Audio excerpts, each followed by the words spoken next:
Bonjour à tous, c'est Frenzo et dans cette nouvelle vidéo livresque, je vais vous parler du roman Les Impatientes de Djely Amadou Amal que vous retrouverez aux éditions d'Emmanuel Colas. Alors restez avec moi.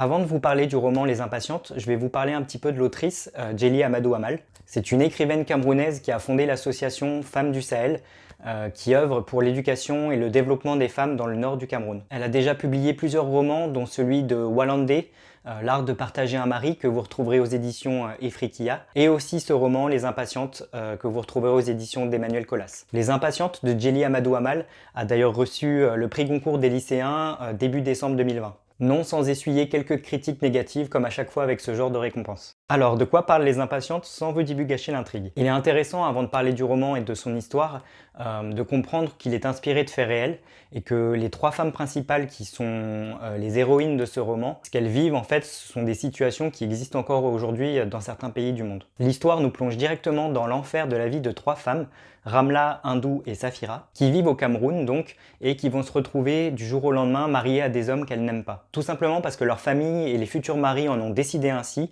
et que les femmes n'ont pas leur mot à dire concernant ces mariages. Et malheureusement, le mariage forcé que vont subir ces trois femmes ne sera que le début de leur enfer, puisqu'elles vont passer par tout ce qui est viol conjugal ou encore de la polygamie. C'est un récit brut, sans concession, qui nous fait part de coutumes ô combien alarmantes et qui remet en question aussi la condition de la femme dans certains pays du monde. Nous suivons donc l'histoire de Ramla, une jeune fille intelligente qui aspire à une autre vie que celle déjà vécue avant elle par ses cousines et par ses grandes sœurs, qui se sont toutes retrouvées mariées de force bien avant elle. Elles aussi, comme je le disais, à de parfaits inconnus, à des hommes dont elles sont totalement soumises dans leur petite prison dorée qu'à leur concession. Ramla est une jeune femme qui continue de poursuivre ses études malgré les on-dit. Beaucoup de femmes se voient rapidement stoppées par rapport aux études, tout simplement parce que les hommes estiment que les femmes n'ont pas besoin d'éducation, elles n'ont pas besoin de poursuivre leurs études. Mais Ramla est une exception, elle continue de se battre pour sa culture, donc elle continue ses études malgré ce qu'on dit, tout en refusant poliment les nombreuses demandes en mariage qui lui sont faites. Mais alors que son père, sa mère, ses frères, ses sœurs, ses oncles, etc. Commencent à s'inquiéter qu'elle ne trouve pas de mari, Ramla tombe amoureuse finalement d'un jeune homme et c'est réciproque, c'est le grand amour entre ces deux jeunes. Celui-ci la demande donc en mariage, elle accepte, au grand soulagement et à la grande joie de tous les membres de la famille. Malheureusement pour eux, le père de Ramla reçoit une autre proposition. Il a la possibilité de marier sa fille à un homme beaucoup plus riche qui va lui rapporter beaucoup plus de prestige à lui et à la famille. Il décide de rompre la promesse faite à sa fille et à son futur mari et de vendre celle-ci à cet homme beaucoup plus riche, beaucoup plus vieux également, qui rapportera, comme je disais, beaucoup de prestige à la famille. Sa fille n'a donc pas du tout le choix, elle ne pourra pas épouser l'homme de sa vie, elle devra se marier de force à cet inconnu beaucoup plus vieux, beaucoup plus riche. Son père en a voulu ainsi et donc l'enfer de Ramla va commencer peu à peu. Mais Ramla n'est pas la seule à vivre un cauchemar, sa sœur Hindoue est elle aussi mariée de force au même instant à un homme qu'elle n'aime pas non plus. Et malheureusement, Hindoue aussi va vivre un véritable enfer avec son nouveau mari. Nous les suivons donc dans cette aventure cauchemardesque qui les attend et on se demande comment elles vont réussir à se libérer de cet enfer. C'est le résumé de départ de cette histoire, maintenant je vais divulgacher. Alors si vous n'avez pas lu Les Impatientes de Djely Amadou Amal, arrêtez cette vidéo ici ou rendez-vous directement à la conclusion. L'histoire commence donc avec Ramla qui épouse un homme de force qu'elle n'aime pas, et en plus elle apprend que celui-ci est polygame, elle n'est pas sa première femme, ce qui fait d'elle une coépouse. Et dans ces histoires horribles, on apprend que des coépouses, il y en a plein. Il y a des concessions entières avec des femmes qui vivent mariées au même homme, et elles doivent toutes le respect à la première épouse, celle qui a été épousée en premier par le mari. Elles doivent le respect à cette femme-là en priorité, elles lui sont totalement soumises également. Quant à sa sœur Hindoue, la pauvre, elle est tout simplement mariée à un cousin qu'elle n'aime pas du tout, qui a la réputation d'être alcoolique, de prendre des drogues et d'être un violeur. Et tragiquement, malheureusement pour elle, la pauvre Hindoue en fait les frais dès sa nuit de noces. Elle est passée à tabac et violée plusieurs fois durant la nuit. On est donc vraiment rapidement plongé dans l'enfer de la vie de ces femmes et on comprend que dès qu'il y a un problème, dès qu'une situation dérape ou que quelque chose ne va pas, la faute est directement mise sur les femmes. Les hommes ne se posent pas de questions. Quand il y a un conflit, quand la situation dérape, comme je le disais, c'est forcément la faute d'une ou des femmes. Exemple. La pauvre hindoue qui, comme je le disais, est torturée, violée par son mari, etc., commence peu à peu à s'habituer, si j'ai envie de dire, à sa vie. Et du jour au lendemain, elle découvre que son mari est en train de ramener une jeune femme à la maison. Alors que hindoue, contrairement à sa sœur Ramla qui vit en pleine polygamie, elle, ce n'est pas le cas. Elle est vraiment mariée à ce cousin violeur, comme je le disais, etc. Mais il n'est pas polygame, ils sont vraiment en couple juste tous les deux. Mais un jour, il décide de ramener une femme, ce qui ne lui plaît pas du tout à elle. Et alors que la pauvre hindoue devient furieuse et en parle à sa famille, elle est tout de suite remise en cause, elle, et non le mari, qui est violeur, hein, encore une fois, comme je le dis, qui la gros de coups, etc. Et il n'est pas remis en cause du fait de trouver une autre femme, non, loin de là. Ce serait la faute de hindoue, tout simplement. Les raisons seraient qu'elle n'aurait pas su suffisamment plaire à son mari, elle ne lui aurait pas été totalement soumise comme le veut la tradition. Mais ce n'est pas que sa faute à elle non plus. C'est aussi la faute des autres femmes de la famille, y compris sa mère, à hindoue, qui n'aurait pas su montrer à sa fille comment être bien soumise à son futur mari. Elle ne l'aurait pas assez bien conseillé et éduqué sur la manière de satisfaire son futur époux. Bref, les comportements obscènes des hommes, leurs actions perverses et injustifiables sont avant tout et toujours la faute des femmes selon les hommes. Hindoue est donc passé à tabac régulièrement, violé dans l'intimité de sa chambre, dans l'indifférence totale des gens qui l'entourent et qui sont pourtant bien au courant de ce qui se passe. Un jour, alors que son mari va encore plus loin que d'habitude, elle sent qu'elle va y laisser sa peau, qu'elle va en mourir finalement de cette attitude horrible de son mari. Et elle prend la décision de s'enfuir, de quitter cet homme et de ne pas prévenir sa famille, de partir le plus loin possible de cette vie et de cette concession. Mais malheureusement, dans cette fugue, elle est vite rattrapée par sa famille. De toute façon, où est-ce qu'elle pouvait aller? Elle n'a pas d'argent. Là où elle vit, c'est grand, il n'y a pas de moyen de transport particulier. Elle fait quelques mètres, on va dire, ou quelques kilomètres à peine, et elle est vite rattrapée dans sa petite fugue qui n'aura servi à rien. Et elle retrouve rapidement sa place auprès de son mari, qui promet de ne plus jamais lui faire de mal. Impassible face à tout ce qui lui arrive et de plus en plus détruite physiquement et moralement, hindoue, la pauvre, apprend qu'elle est enceinte. Et là aussi, et aussi surprenant que ça puisse l'être, elle n'a juste plus aucune réaction. Elle est un peu comme un mort-vivant, elle n'a plus d'émotion, elle n'a plus rien, elle est tellement détruite que même le simple fait d'être enceinte ne la fait plus réagir, tant elle est à bout de tout et totalement désespérée. L'histoire se concentre sur 3 femmes. J'ai parlé de Ramla qui est mariée de force à un homme polygame, de hindoue qui est mariée à un cousin violeur qui la passe à tabac et dont elle tombe enceinte, mais il y a aussi Saphira. Et Saphira, c'est la première épouse de l'homme qu'a épousé Ramla, justement. Donc c'est à cette femme, Saphira, que Ramla doit le respect, et Saphira, c'est la 3e femme à laquelle on s'intéresse dans le roman. Saphira est donc la première épouse, celle à qui tout le monde doit le respect. Elle est amoureuse de son mari depuis plus de 20 ans, et elle ne supporte pas l'idée qu'il puisse être polygame et avoir d'autres femmes. Donc, rien qu'avec ça, elle décide que quoi qu'il arrive, elle mènera un véritable enfer à chaque coépouse qui partagera la concession avec elle. Et pourquoi elle réagit comme ça? Tout simplement parce que Saphira est directement mise de côté par son mari dès qu'il trouve une femme. Là, en l'occurrence, il s'agit de Ramla, une jeune femme qui sort de l'adolescence, qui est d'une beauté extraordinaire, qui a toute la jeunesse pour elle, alors que Saphira, la première épouse, elle, est déjà considérée à seulement 35 ans comme une vieille fille qui a eu 6 enfants et qui ne plaît du coup plus du tout à son mari, et elle est vraiment énervée par rapport à tout ça. Saphira et Ramla sont donc les victimes collatérales du choix des hommes, de leur comportement et de leurs actions, et on espère, nous, en découvrant leur histoire, qu'elles vont s'unir et qu'elles vont peut-être faire un plan pour pouvoir se sortir de ces histoires-là et de se révolter un petit peu, mais il n'en est rien, elles ne font rien par rapport à ça.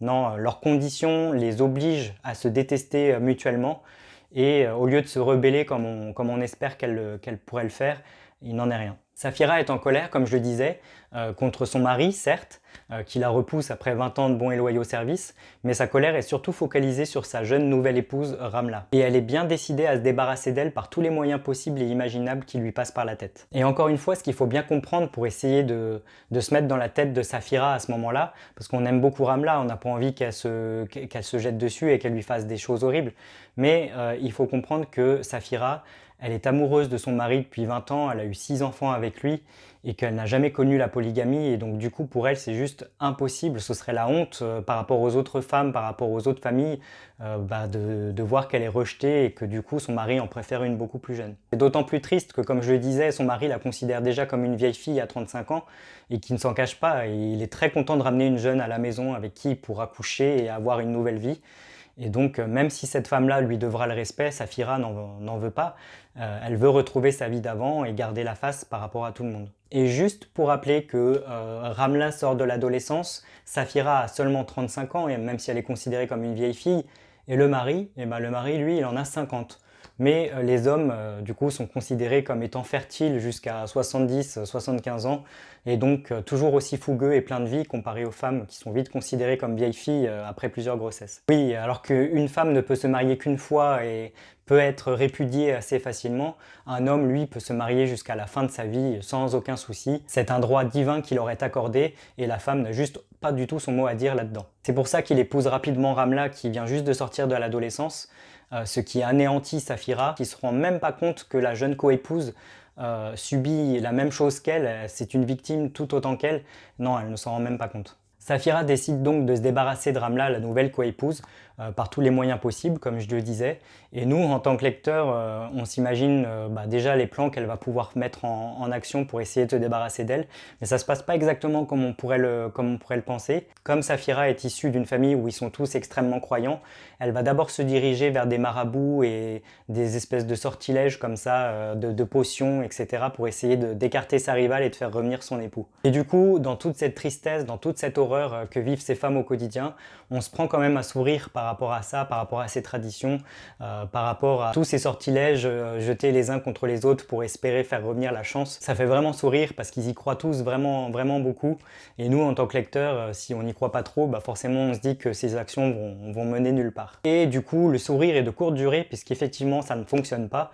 Saphira va vite se rendre compte que les marabouts, les sortilèges, les potions, etc. n'ont aucun effet sur son mari et sur sa nouvelle coépouse Ramla. Et elle va aller de plus en plus loin dans son action de vouloir l'écarter de son mari, jusqu'au moment fatidique où elle va lui provoquer indirectement une fausse couche. Et là encore, c'est le point fatidique qui tombe sur Ramla en faisant cette fausse couche provoquée indirectement par Saphira. C'est l'horreur qui arrive à son apogée dans le roman. Saphira se rend compte trop tard qu'elle a été beaucoup trop loin et que elle et Ramla ont beaucoup de choses en commun finalement et qu'elles partagent les deux le même enfer. Mais pour Ramla, tout ça c'est trop tard, c'est fini. Elle est au bout du bout de l'enfer qu'elle a vécu depuis ce mariage forcé et du coup Ramla décide un soir de s'échapper, tout simplement de prendre la fuite. Et finalement cette action qui aurait dû vraiment faire plaisir à Saphira qui a réussi sa mission d'écarter cette femme de son mari, finalement ça va lui briser le cœur plus qu'autre chose. Du moins pendant un temps. Le roman se termine avec la fuite de Ramla qu'on espère heureuse, Saphira qui retrouve du coup sa place de privilégiée auprès de son mari et qui du coup est prête à écarter toutes les futures coépouses qui se ramèneront dans la possession. Et on se rend compte que c'est une triste vie qui attend Saphira finalement. Elle est heureuse dans cette petite villa de retrouver son mari et de manigancer à de futurs plans pour lutter contre les futures épouses qui croiseront son chemin. Mais on se dit que c'est une vie triste en fait, elle est complètement coincée dans cette villa et que même si elle a réussi à écarter Ramla et qu'elle en est contente, c'est une vie qui est vraiment, vraiment triste. Quant à Hindou, malheureusement, elle reste dans cette villa avec son mari violeur. Elle est prise pour une folle par sa famille, elle est à la limite de la folie, on s'en rend compte dans les dernières pages qui parlent d'elle. On ne sait pas trop ce qu'elle va devenir, mais oui, c'est elle qui semble avoir le destin le plus tragique de cette histoire. Et de toute façon, on n'en saura pas plus sur son triste sort, on sait juste qu'elle finit comme ça, dans un lit d'hôpital, prise par une folle par tout son entourage, et elle-même ne sait même plus qui elle est, elle perd complètement la tête. Donc oui, c'est vraiment tragique. 3 histoires terribles, 3 destins tragiques. Et nous, en tant que lecteurs, on voudrait tant aider ces femmes. Pendant tout le roman, on a envie de leur venir en aide, de leur dire de s'allier plutôt que de s'entretuer, de se faire la guerre, etc. De lutter contre ces hommes horribles. Mais on ne peut pas, malheureusement, c'est l'histoire qui veut ça. Et même si c'est inspiré de faits réels, on sait que ça se passe dans la vraie vie aussi dans certains pays. Et on est vraiment triste pour ces femmes. Quoi qu'il en soit, moi je voulais revenir sur la 4e de couverture et ce qui a été écrit derrière. Qui nous dit avec une phrase d'accroche comment ces 3 femmes vont réussir, comment ces 3 femmes impatientes vont-elles réussir à se libérer. Et quand on finit le roman, on se rend compte que ce n'est pas du tout le cas, elles ne vont pas du tout être libérées finalement à la fin du roman. Alors peut-être qu'on espère que Ramla, en ayant pris la fuite, elle aura un destin un peu plus heureux que les deux autres, que Saphira qui reste dans la concession avec son mari, toujours prête à éliminer les autres femmes, et Hindou qui devient folle. Mais globalement, ouais, cette phrase d'accroche de la 4e de couverture, comment ces femmes vont se libérer, elles se libèrent pas. Enfin, à mon sens, en tout cas, c'est la tragique issue de ce roman. Personne n'arrive à se libérer à la fin. Ma conclusion. Un roman choc, brut et engagé qui dénonce sans langue de bois la condition des femmes dans certains pays du monde comme au Sahel et le pouvoir horrible de la religion chez certains fanatiques. Une écriture simple et percutante qui va droit à l'essentiel, sans fioritures pour mieux marquer les esprits. Et on ne peut pas rester insensible à ce qu'on lit puisque c'est un roman inspiré de faits réels. C'est un roman qui bouscule un petit peu les choses, qui a le mérite d'être partagé pour qu'on puisse changer certaines situations qui sont complètement aberrantes en 2021 concernant le droit des femmes. Pendant tout le roman, j'étais vraiment très énervé concernant tous les hommes qui entouraient ces trois jeunes femmes principales, tant ils étaient insupportables et exécrables. Et je ne parle même pas du mot monial, patience, qu'on retrouve régulièrement dans le livre et qu'on ne peut plus supporter, à l'instar des héroïnes du roman. Bref, un très bon récit, on sent le vécu de l'autrice derrière ces lignes, et même si nous, en tant que lecteurs, on reste complètement ahuris, choqués par ce qu'on est en train de lire, on finit quand même le roman sur une petite note d'optimisme, j'ai envie de dire, et l'envie de faire changer les choses. Un roman que je vous recommande donc totalement. Et vous alors, qu'avez-vous pensé du roman Les Impatientes de Djely Amadou Amal? Qu'en avez-vous pensé? N'hésitez pas à me le dire dans un petit commentaire sous cette vidéo, de lâcher un like comme d'habitude et de vous abonner à ma chaîne pour ne pas manquer mes autres critiques littéraires à venir. Quant à moi, je vous dis à très bientôt. Dans la prochaine vidéo livre, je vous parlerai de Christelle Le Bailly, Un détour pour l'enfer. Alors soyez au rendez-vous. Ciao!